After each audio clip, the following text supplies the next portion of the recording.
இது என்னது இது? நோட்டு எப்படி குப்பை மாதிரி வச்சிருக்க கிழிச்சு. ஆனா நான் படிக்கும் போது இவ்ளூண்டு கிழிஞ்சிருந்ததுன்னு வச்சுக்கோயேன், என் நிலைமை.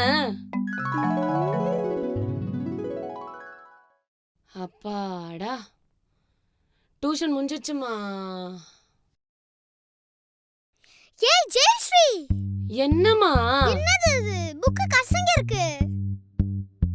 ஒரு புக் உன்னால ஒழுங்கா வச்சுக்க முடியாதா? அம்மா நான் இல்லம்மா, அந்த பையன். இன்னைக்கு இருக்கடி உனக்கு. போ போய் ஒழுங்கா ஒரு பிரவுன் ஷீட் போட்டுட்டு வா. போ போ போய் பிரவுன் ஷீட் போட்டு வா. போ. சின்னதா தானம்மா மடங்கி இருக்கு. எதுக்கு பேசாத? ஒரு குட்டியா மடங்கி இருக்கும், படிப்பே மடங்கிடும். சிரிக்காத. பாத்தியா உங்க பாட்டிய?